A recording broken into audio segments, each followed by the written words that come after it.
Hey team, today's story isn't just a story. It's one of those cases where the pain of betrayal turns into the strongest motivation. And I know what I'm talking about. This is my story. The surprise. That evening was supposed to be perfect. 1 year together. I decided to surprise Sasha. Not just with dinner, but a whole adventure. I bought his favorite wine, made tapas, put on that dress we met in. One plan was spinning in my head. I'd show up at his place, tell him we're going on a spontaneous trip.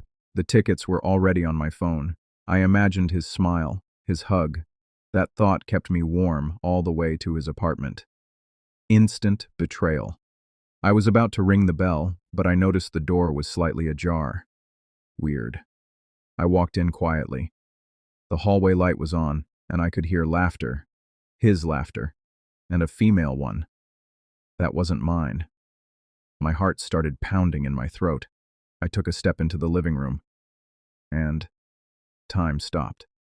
They were sitting on our couch, the one where we'd binge-watched movies.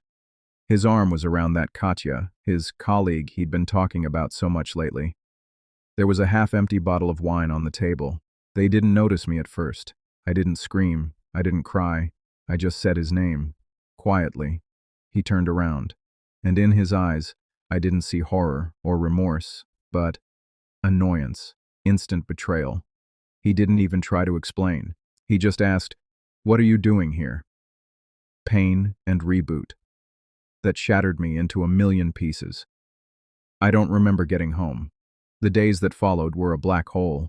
But one morning, I looked at myself in the mirror and didn't recognize the miserable creature staring back. And then I turned on the camera. I didn't plan to post it. I just needed to talk it out. I recorded a monologue about my pain, about the betrayal, about how to rebuild yourself from scratch. And I uploaded it. The response was overwhelming. It turned out I was speaking for thousands of other broken-hearted people. My pain became our common medicine.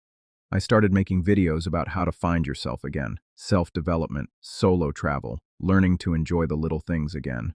I wasn't just building a blogging career, I was building a new me. And you know what? She turned out to be way cooler than the old one. 1 year later.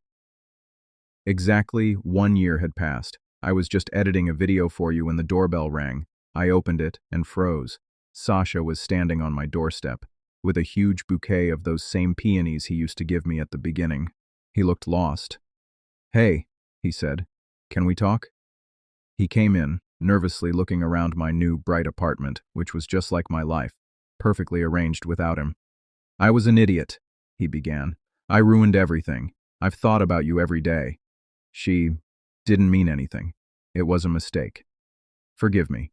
Let's start over with a clean slate." He was talking, and I was looking at him, not feeling a thing. No pain, no anger, no love. Just a slight sadness for the time we had wasted. I gently interrupted him. "Sasha, I forgive you. I have for a long time, but not so we can start over, so I can move on with my life. My life is full, bright, and happy now. And there's no place in it for you." He wasn't expecting that. He expected tears, a scene, but he got indifference. It was the strongest ending I could have ever given myself. Guys, pain is not the end. It's a rebuilding point. Someone who can betray you so easily doesn't deserve your tears, or a second chance. Your best comeback isn't a comeback to them. It's a comeback to yourself, but on a whole new, incredible level. Your happiness is your greatest revenge. Love yourselves, and we can handle the rest. Team, hit like if you know what I'm talking about, and share your story of overcoming in the comments.